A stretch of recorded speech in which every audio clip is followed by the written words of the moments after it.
ভুয়ো ST certificate, তাও সেটা কোথায় না পূর্ত দপ্তরের ইঞ্জিনিয়ার হয়ে গেছেন ভুয়ো এসটি সার্টিফিকেটে। ব্যাস অভিযোগ, আর অভিযোগের পর দেখা গেল এরকম 5 জন রয়েছে, তদন্ত চলছে।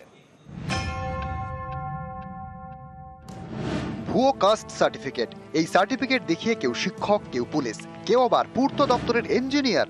অনগ্রসর শ্রেণী কল্যাণ দপ্তরের অভিযোগ, ভুয়ো এসটি সার্টিফিকেটে পূর্ত দপ্তরে চাকরি করছেন 5 জন, সকলেই অ্যাসিস্ট্যান্ট ইঞ্জিনিয়ার পদে।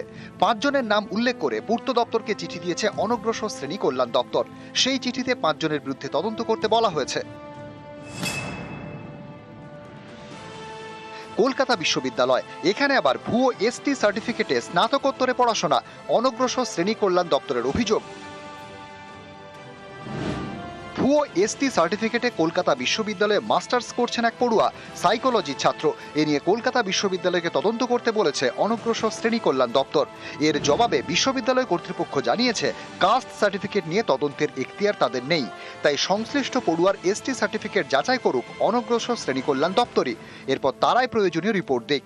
সংশ্লিষ্ট পড়ুয়াকে চিহ্নিত করেছে কলকাতা বিশ্ববিদ্যালয় কর্তৃপক্ষ।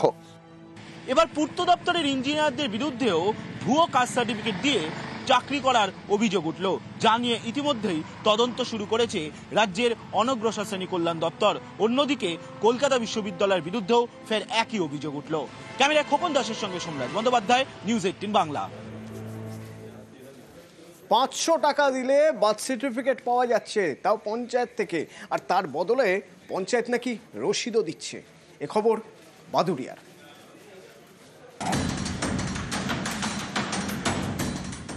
বার্থ সার্টিফিকেট, এই সার্টিফিকেট পেতে কোনো টাকা লাগে না, অথচ উত্তর 24 পরগনার বাদুড়িয়ায় দিতে হচ্ছে টাকা। অভিযোগ, বার্থ সার্টিফিকেট পেতে 500 টাকা দিতে হচ্ছে পঞ্চায়েতকে। টাকা নিয়ে তারা রসিদও দিচ্ছে। উত্তর 24 পরগনার বাদুড়িয়ার চণ্ডীপুর গ্রাম পঞ্চায়েত। এখানকার বাসিন্দা হাবিব মণ্ডল তাঁর ছেলের বার্থ সার্টিফিকেটের জন্য সম্প্রতি পঞ্চায়েতে আবেদন করেন। অভিযোগ, এর জন্য দিতে হয় 500 টাকা, যা রসিদও দেওয়া হয়েছে। আমার ছেলের বার্থ সার্টিফিকেট পঞ্চায়েত রেজিস্ট্রি খাতায় নাম ছিল, যে কম্পিউটার সার্টিফিকেট দরকার। যথারীতি ওটা আমি পঞ্চায়েতে নিয়ে গেলাম। পঞ্চায়েতে নিয়ে যাওয়ার পরে ওখানে একটা জমা নিয়েছে। জমা নেওয়ার পরে বার্থ সার্টিফিকেটটা যখন দিতে গেছে তখন বলছে 500 টাকা না দিলে বার্থ সার্টিফিকেট হবে না। আমাদের চণ্ডীপুর গ্রাম পঞ্চায়েত পয়সা হলেই সবাই বার্থ সার্টিফিকেট পেলাম, বাংলাদেশি হোক আর ইন্ডিয়ান হোক। এখানেই শেষ নয়, অনেকের অভিযোগ ডেথ সার্টিফিকেটের জন্য নাকি পঞ্চায়েতকে টাকা দিতে হয়। এটা ঠিক, চণ্ডীপুর পঞ্চায়েত থেকে বার্থ সার্টিফিকেট, ডেথ সার্টিফিকেট নিতে গেলে টাকা দিতে হচ্ছে, এবং সেটা 500 টাকা থেকে শুরু, সেটা আরও বেশিও আছে। এটা সম্পূর্ণভাবে বেআইনি এবং অবৈধ। যেটা বাংলাদেশের থেকে রোহিঙ্গা হোক, অনুপ্রবেশকারী হোক, সবার ক্ষেত্রেই হবে এটা। টাকা দিলেই পেয়ে যাবে তারা। অবশ্যই এই বিষয়ে তদন্ত হওয়া উচিত। আমার জানা নেই, ঠিক আছে, আমি তো শুনিনি। যদি এরকম হয় তাহলে কি আপনি তার ব্যবস্থা নেবেন? অবশ্যই স্টেপ নেব, অবশ্যই। উত্তর 24 পরগনারই দেগঙ্গা, এখানে তৃণমূল নেতার বিরুদ্ধে দাদাগিরির অভিযোগ জানিয়ে বুধবার রাতে তুলকালাম বাঁধে। দেগঙ্গা 1 নম্বর গ্রাম পঞ্চায়েতের হাসিয়া। দেগঙ্গা পঞ্চায়েত সমিতির বোন ও ভূমি কর্মাধ্যক্ষ রবিউল ইসলাম এই হাসিয়ার বাসিন্দা। তার বিরুদ্ধে নানা অভিযোগ, কখনো ভেড়ি পুকুরের টাকা জোর করে পকেটে পড়েন, কখনো আবাসের টাকা থেকে কাটমানি খান, কখনো বাসিন্দাদের হয়ে কথা বললে তৃণমূল কর্মীকে জরিমানা করেন। অভিযোগ, এভাবেই চলছিল দাদাগিরি।